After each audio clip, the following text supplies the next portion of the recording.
The efforts of the Igbo people in building and sustaining Nigeria cannot be overemphasized. The Igbo people have been pivotal in the growth and development of Nigeria in all aspects.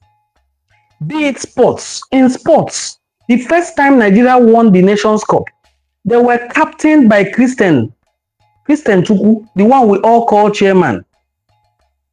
Everybody knows the value Christian Chukwu brought to the national team that led them to win the first Nations Cup. He's an Igbo man. Ndoku Bade led Nigeria to win her first under-17 World Cup. An Igbo man again. People who played with Christian Chukwu narrated how he brought in a seriousness that looked like a military mentality into the team. If we proceed to 1994, where we won the Nations Cup again, it was Stephen Okechukwu Keshi from Ela, an Igbo man again. If we move from 94 to 96, it is still an Igbo man, Kanu Nwankwo, that captained Nigeria to win Atlanta 96. If we move from 96 to 2013, it was still an Igbo man from Opobo, Joseph Yobo, who was deputized by Mikel Obi, that won the Nations Cup for Nigeria. Nigerians have benefited so much from the dexterity, the resilience of an Igbo man. So the Igbo people, as much as they are succeeding abroad, because I don't want people to change the narratives, I am making documentaries to showcase how well our people are doing in diaspora. Doesn't mean we are not doing well at home. We have our pride at home. We have our pride also outside. We are not just doing well all over the world. We are also doing well at home.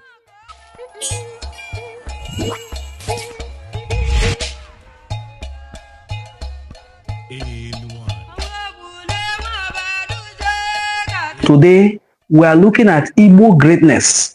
Do Igbo people genuinely hate Nigeria? That is what we are looking at today.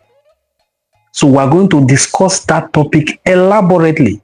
Please, if you're just joining us or you're seeing this video clearly and you're hearing my voice, please drop a comment in the comment section. And also, please give this video a thumbs up by double tapping on the video.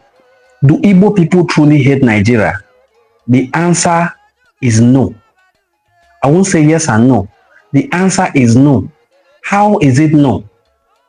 Before Nigeria was formed, before the amalgamation of the northern and southern protectorates of the region now called Nigeria, Ndi Igbo have been living peacefully in different parts of the world. We have been doing business. Records show that Igbos have been doing business. They have been doing business with people through the transatlantic ocean. We have been doing business. We have been doing exchange of commercial products like palm oil and other artworks. We have been exchanging goods and services all over the world at least before the British came into Nigeria through their Royal Niger Company. Now, the encounter with the Igbo people was what led to this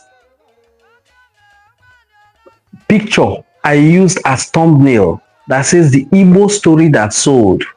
The Igbo story that sold all over the world is still selling today. It has been translated to thousands of languages. It is the story in Things Fall Apart. It is the Igbo story. It is the story every Igbo man can relate to. And it is a story most Africans can relate to. And it is a story of defiance.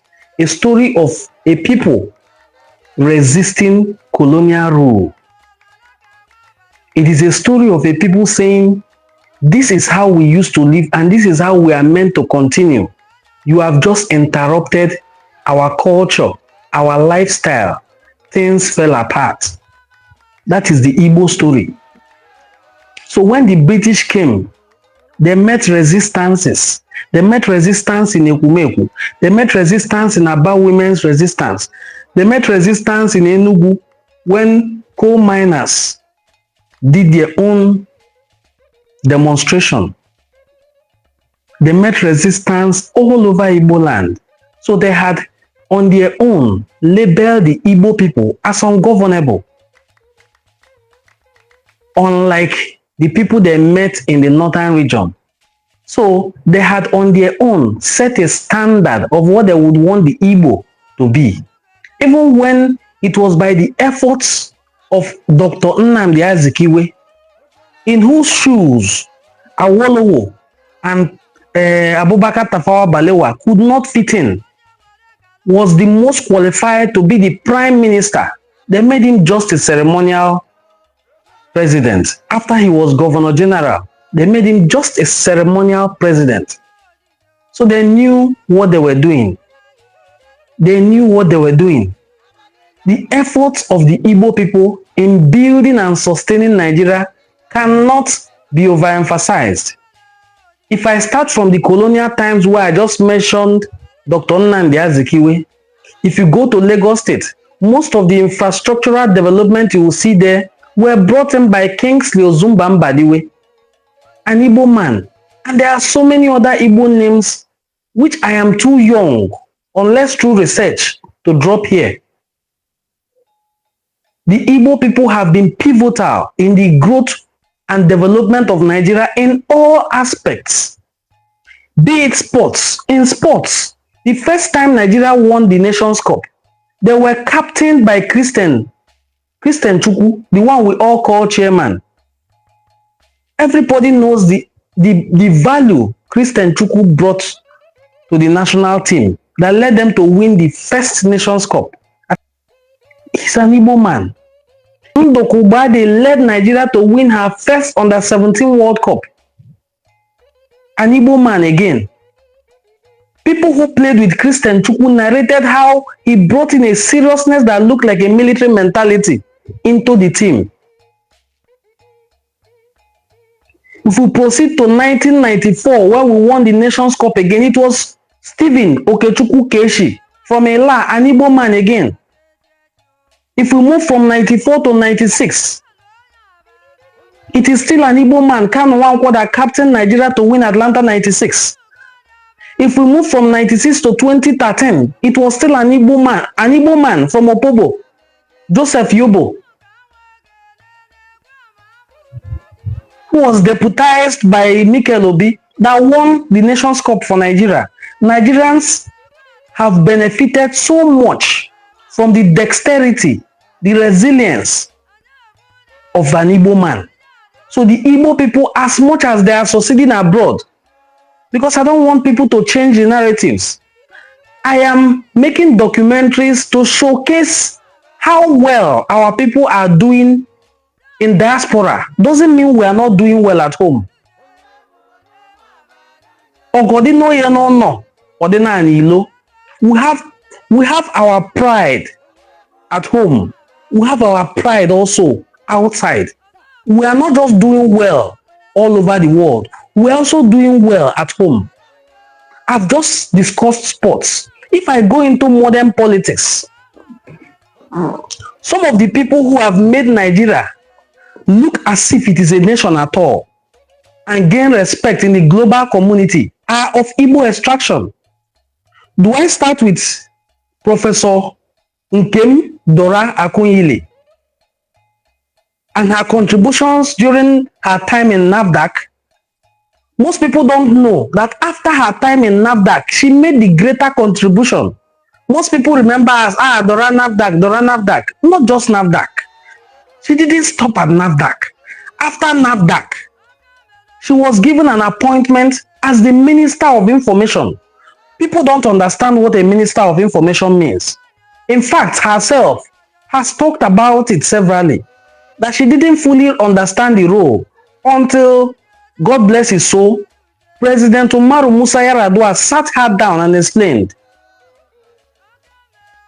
that we are trying to build a better image for Nigeria. And which other person do you think has an image globally that the world can look at and want to work with us.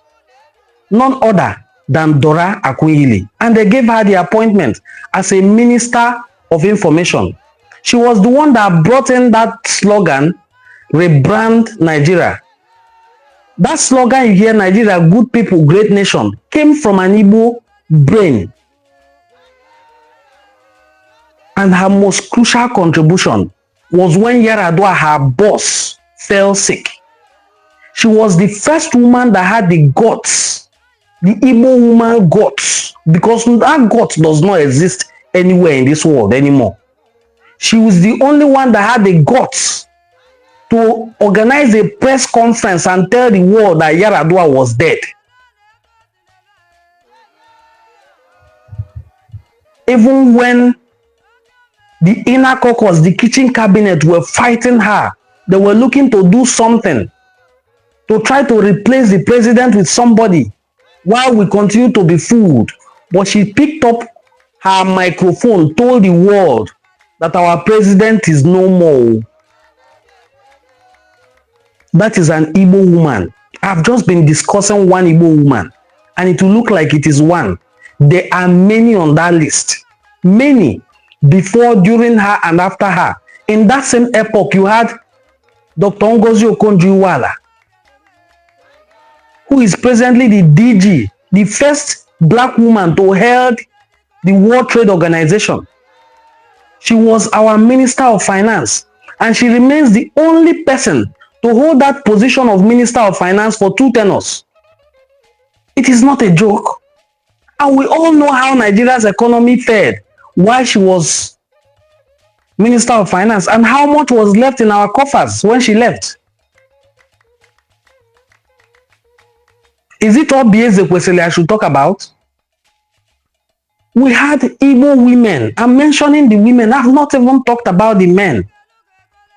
The contribution of Igbo people towards Nigeria's growth and liberation and sustainability is nothing to joke about at all. So while we are succeeding out there, we are also succeeding at home. So a lot of people tried in my comment section, especially people who are Igbo haters, because I've always begged people, if you know you don't like Igbo, you have no business with this channel. You have no business with our social media handles. You will always get upset, because when we bring out things that make us great, you will get upset. It is as simple as that. Even some people who are Igbo, there's a way I will discuss Igbo greatness. They'll ask me, this person I'm talking about, which state in Igbo land is he from? I don't emphasize state that you're from. I emphasize the fact that you are Igbo. Because, for God's sake, you can be from any state that is not in Igbo land. Did you hear what I said? You can be in a state that is not even in the main 5 southeastern states, but you are Igbo. You can be in another ethnic group entirely, but you are Igbo by origin. I'll give you a striking example. I recently posted a video that is still trending here. Everybody likes the video. I did a countdown of the 6 Igbo players playing recently at the 2026 FIFA World Cup. A lot of people are applauding it. But somebody brought a comment under the post to talk about Michael Akpovie Olise. He said, Michael Olise is not an Igbo person because he has an Urobo middle name. A middle name does not define somebody. Get that again. A middle name does not define who you are. A surname is what defines your identity. His surname is Olise. And guess what? He is not even from Anyoma. When they did, God give me the grace to try to explain this thing very clearly. When they divided Delta State, when they divided, first of all, Midwest, when they call us Midwest, we were joined together with Yoruba people. And we said, no, we're not Yoruba people. We don't want to be attending meetings in Lagos. For the records, Dennis Osadebe, an Igbo man from Asaba, was the premier. Before he became premier of Midwest, he was a Senate president. Yes, check that. He was a Senate president. At least, after independence, post-independence in Nigeria, he was the first person to become Senate president. He succeeded Nnamdi Azikiwe. So imagine two Igbo people being Senate president back to back. So Dennis Osadebe became Senate president. And he's from Asaba. He's from the Igbo speaking part. We call ourselves Western Igbos then. And then we insisted we were uncomfortable being in the same group with Bini, Yoruba, and all those other people, that they should please divide this thing for us. Thank you so much, Frank Rice. Thank you for the contributions. I like seeing comments when I'm doing live stream so that it will help the video to rank well. You can contribute to this discussion. You can also give us a thumbs up by double tapping on the video so that the video can get better ranking on the algorithm. So, as I was saying, we had Igbo people prominently represented when we were in the Midwestern region. And then we divided, we asked for them to please give us our own region. And they gave us Midwest region from Western region. In that Midwest, we were still with Bini, Urobo, Isoko, Ijo, Eshan. We said, no, we want our own state. Okay, now give us Anioma. That was since when the Anioma agenda started. So they divided and gave us Anioma, but still carved some Igbo communities into Urobo. Carved some Igbo communities into Isoko. That is why in Isoko today, you will see people who their name is Obonna, Uboma, Okoro. In fact, there's a community in Orogu. The name of the totem animal, you know, we don't have alligator here. I think that's a monitor lizard. They call it Onyuku. In an Isoko community, they call their totem animal Onyuku. That is Onyuku now. You know what Onyuku is? It's Igbo. Their name's Igbo. So it is from one of these Orogu communities in Urobo that they shared into Urobo land that the father of the father of Michael Olise came from. So he made sure they retained their Igbo name.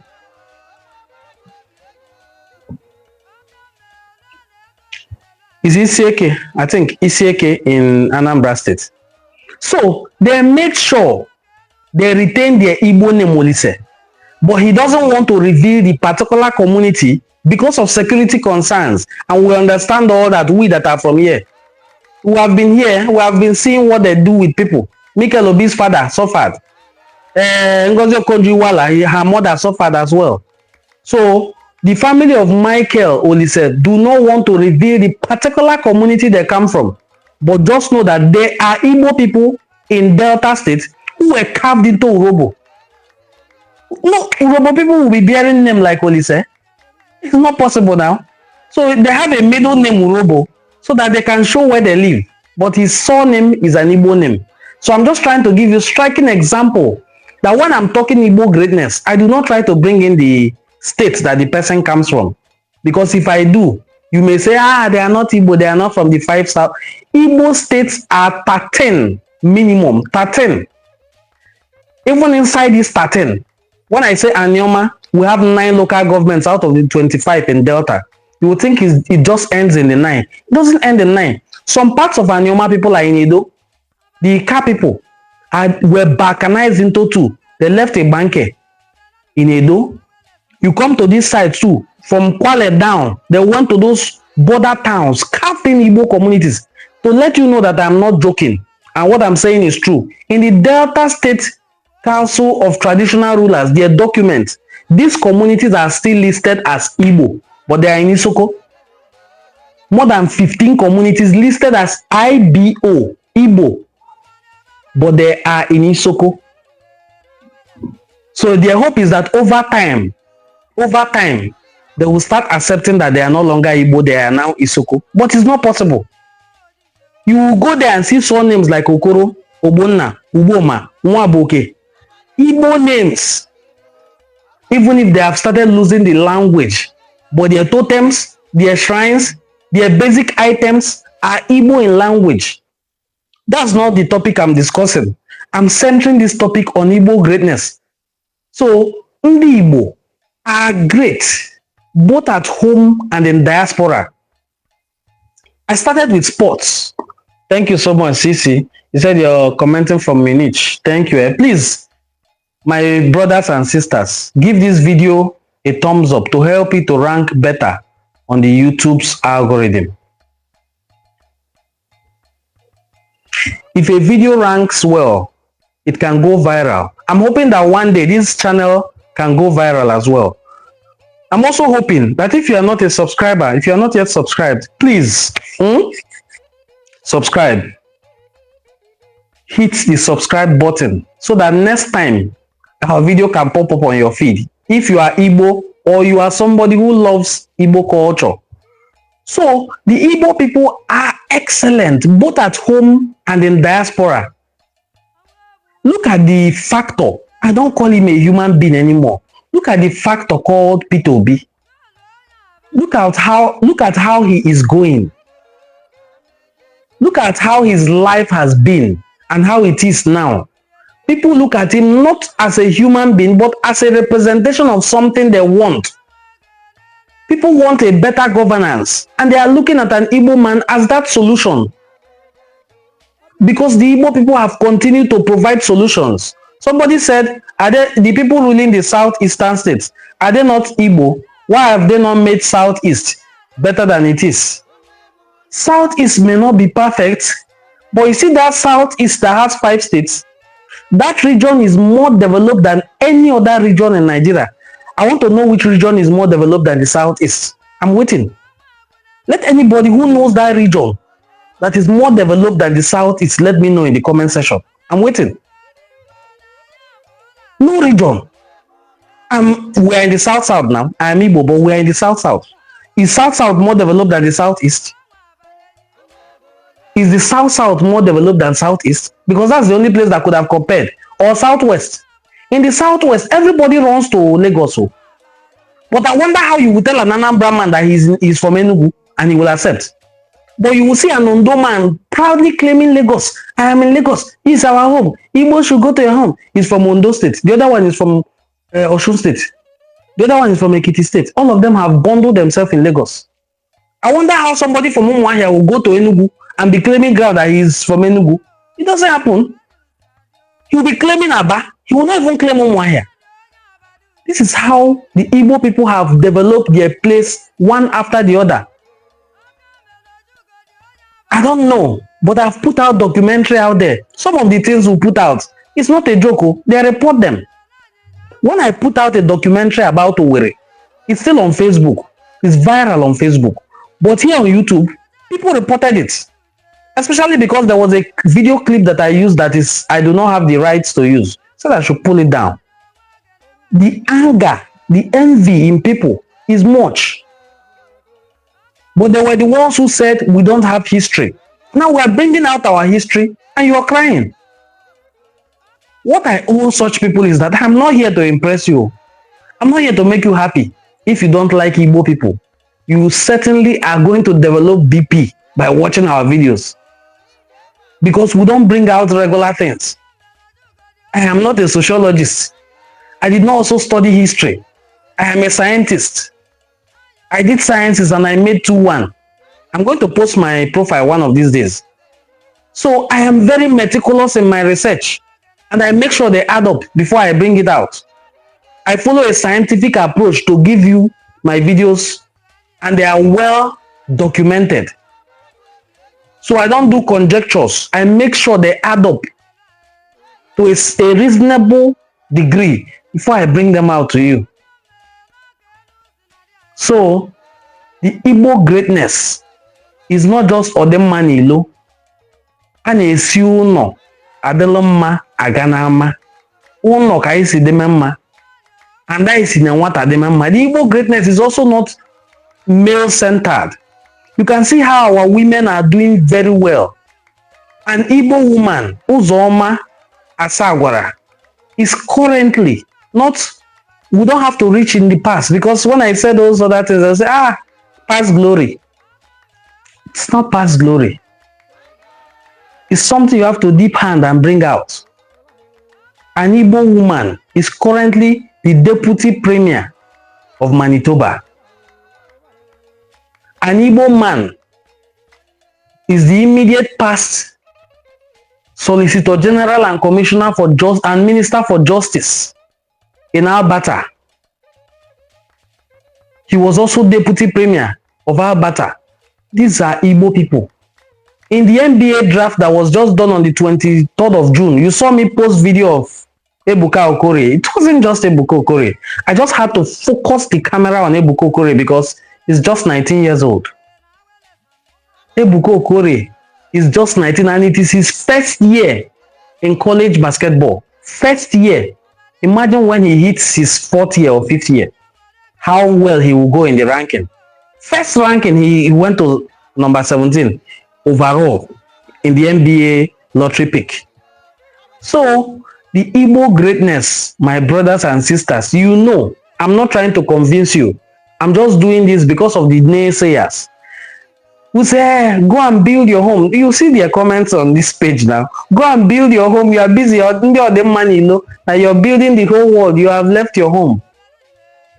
Not more than 3 months after the 1967 to 1970 genocidal war against the Igbo people, Ndị Igbo started going back to Kano. Ndị Igbo started going to Abuja.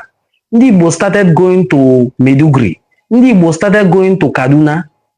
Not to go and hide in their forest like these Fulani people are doing today, but to go in the heart of their city with our 20 pounds and start afresh and build and buy land in their city and rebuild their city while they left our home in ruins. That is the Igbo man for you. I've mentioned our contributions in sports. Remove the Igbo people's contribution in Nigeria. I wonder how the nation called Nigeria will be. How the country, because it's not a nation. I am a nation with my Igbo brothers. I'm not a nation with people that I don't understand their culture. I don't understand their language. I have nothing at all that relates me to them. So, my brothers and sisters, Bikono, this is also an opportunity to appreciate every single one of you for your support. Your support is in watching our videos, in liking our videos, and very recently, one of our brothers gave me a thumbs up. I was so surprised. He sent $10 as super thanks, as super chat here in one of my videos. The video talking about the 6 Igbo players in the World Cup. Imagine that we have 6 players in the World Cup. A lot of people have tried to bring in more names, but as I told you earlier, we only post things that are verified. They said there's an Igbo player in Mexico. I've checked the Mexico national team players from A to Z. None of them has a Nigerian background.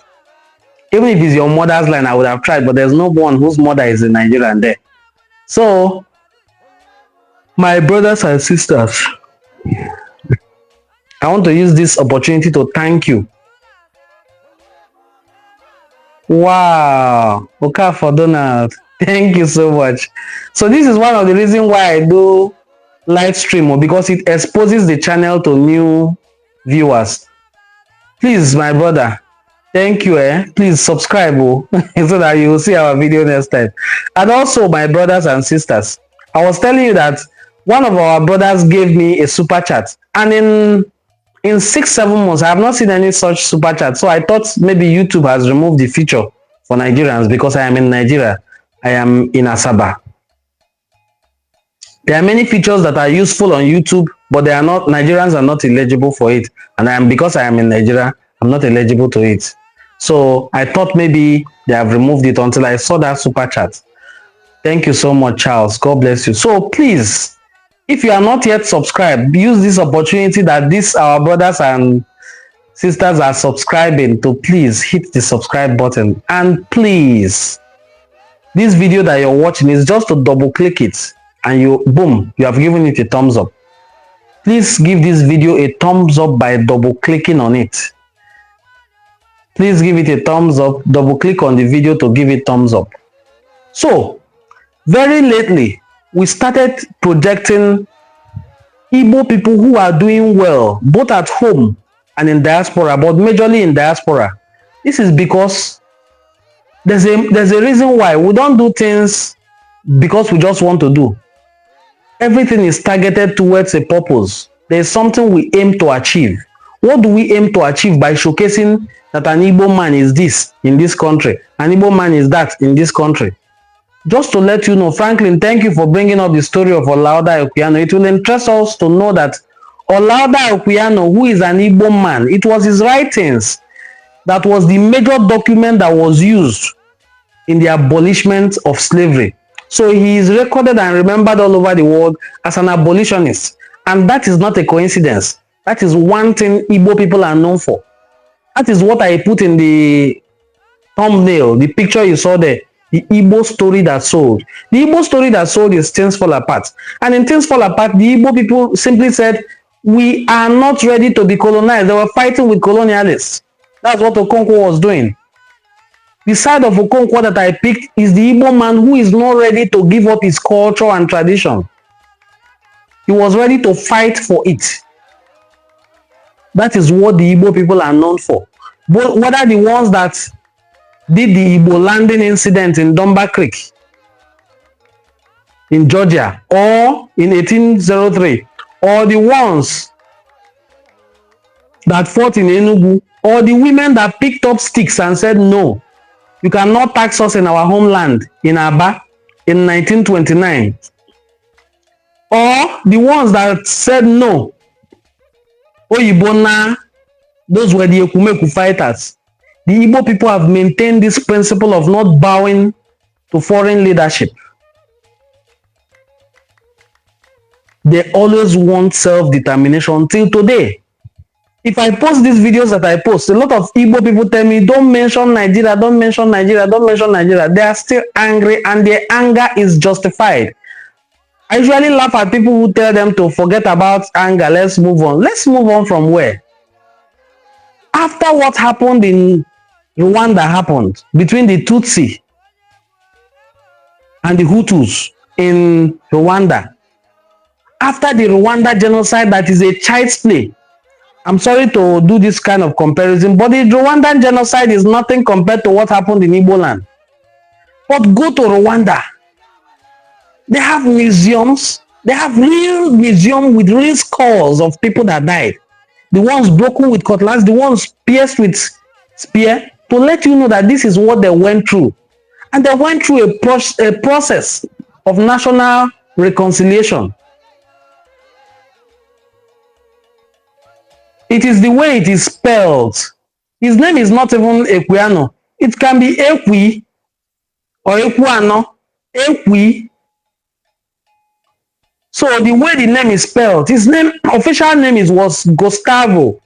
That's the name the slavery people gave to him. And he was a child when he was taken. So his name is documented officially. You know he's a writer. So it's difficult to even controvert what he said, what he wrote by himself, because his book is titled The Interesting Narratives of the Life of Olaudah Equiano by himself. Not that he died and somebody wrote his book. He wrote his own book as an autobiography, and he described where he's from, where he was kidnapped and taken from. At least till today, we still have people that their name is Equi. Equi, let's just leave Equi alone. There are people that bear that name, Equi, Equutoziam, Equiano. There are people that still bear such name today. So we don't know which one exactly is his name. But the way it is spelled, it shouldn't have been Q. It should have been KW if it is we writing it. But the place he went to and the alphabets available to them at the time is what they used to spell this name. Otherwise, imagine that they had given him another name, Gustavo. There's no way somebody that his name is Gustavo will have remembered that he's an Igbo person. So the first thing they tried to steal from him was his identity, and he refused. He still remembered his given name before he was stolen. That is the Igbo story that sold. It's still selling till today. That an Igbo man is not the person you can easily put under subjugation. An Igbo man always wants to be free because we were brought up in a democratic society. In my community, even as a 12-year-old boy, I had a say. We had a group that has a say in the community before we even became elders. So everybody was allowed opportunity to at least speak their mind. The women folk had a group, and they were not undermined by the men, unlike what people peddle today, that Igbo society is misogynistic. I don't know where they picked that from, because there are some decisions till today that are in the jurisdiction of women in my hometown. If women take that decision, even the king cannot change it. For instance, a woman commits adultery and they take her to Ada of the lineage, and the Ada recommends her punishment. Not even the king will change it. We have kings, though. You know, we are close to Benin and Yoruba land. So we are close to those ones that have centralized leadership system. But even in that centralized leadership system, the Okpala system that uses Ofo is still prevalent in Western Igbo land. Also, the king, who despite the fact that you see them carrying Ada and the Ben, still has his Igbo Ofo in his hand. And that Ofo is superior to the Ada and the Ben, because those ones are just ceremonial. It is the Ofo that people believe has his charm. That is his real traditional symbol of authority. So we are Igbo by culture, by tradition, and such things are difficult to change, because there's no way to explain away the fact that we have Ogugu as an ancestral deity in my hometown, and we have Ogugu in Okija. So it is in Okija, it is in my hometown. It is in my hometown, it is in Okija. So you cannot tell me that one is here, the other one is here, and they are not the same. They have the same operational principles. So the Igbo people have been known over the years to excel. And we do not just excel at home, we also excel in diaspora. The recent videos you saw from our channel of Igbo people doing exploits all over the world is not a coincidence. It's because they were doing well at home. So it is no longer difficult for them to do well when they go abroad. And some have brought up the idea that Igbo success doesn't have successor. What? If you are looking for a people that are successful, transgenerational success, look at the Igbo people. I'll give you a few examples, beginning with Chukwuemeka Odumegwu Ojukwu, whose father was a billionaire. He had the world at his feet. He schooled in the United Kingdom. He was in the military. He could have played Nigerian card. After all, his father has most of his businesses in the north. The young man carved his own path in life, and he became even more famous than his father. Today, he is more respected in Igbo land than his father. Talk about a success that has a successor. That is my number one example. Then look at the man I just posted, the son of Professor Chuka Nwokolo. I was reading about this particular professor of gastroenterology in the UK, who the Queen of England gave a CBE, Commander of the Most Excellent Order of the British Empire. And I was wondering, who is this Nwokolo? Is he related to Nwokolo that I know of? Because I know of Professor Chukwuedu Nwokolo. If you don't know about Professor Chukwuedu Nwokolo, he is the man. He is, in fact, the first West African. The first West African to map gastroenterology, intestinal diseases in West Africa, and then sickle cell anemia. When the Nigerian genocidal war broke out, he was the first indigenous doctor at University College Ibadan. When the Nigerian genocidal war broke out, he left Ibadan with 21 specialists, came to Igbo land and founded UNTH, University, UNTH, yes, that's it. University of Nigeria Teaching Hospital in Enugu. And also founded another general hospital in Enugu. 2 big hospitals in Igbo land in the middle of war. So it was his father who was also honored in England that I saw his son is the one representing the United Kingdom in European board of gastroenterologists. I said, look at success. His father was successful in Nigeria, known all over Nigeria. The son has conquered Europe. An Igbo man. So our success has successors. When Sumek Fireman, the owner of Sumek Fireman, I don't know his name exactly now. If I take time, I will find it out. When he died, people thought, oh, sorry, that's the end of the business.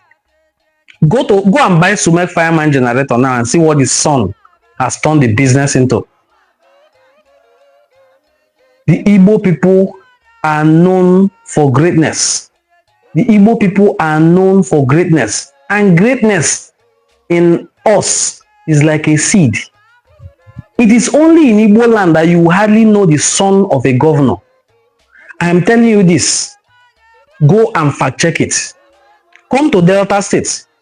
The son of our governor, the children of our governor are working. Some of the relatives are also appointees. They are working like mini governors.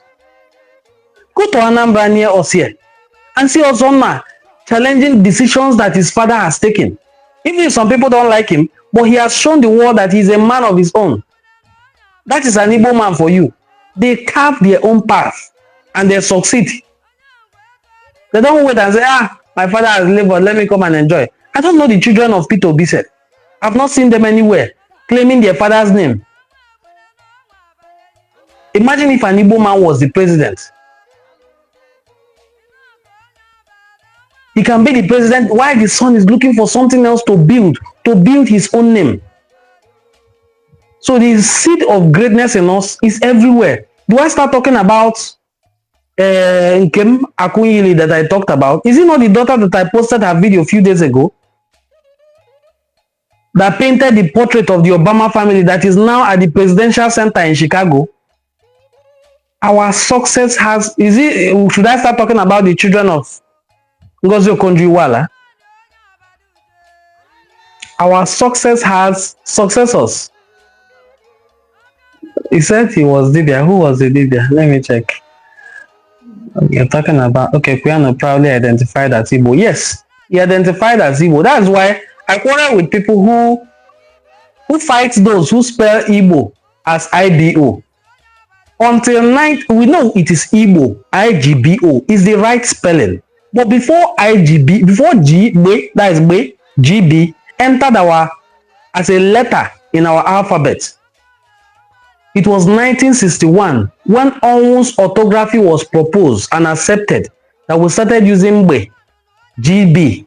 Before that time, even Cardinal Francis Arinze, in his doctoral thesis, spelled Igbo as Igbo, IGBO. Some spell it as Igbo, HEEBO, for lack of alphabets. Some spell it as this Igbo, EBOE, or EBO.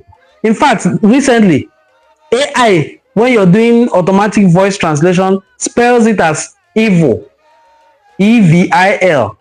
So, we just have to accept the fact that it is Igbo that we are talking about. Igbo, Bofu. Igbo, Bofu.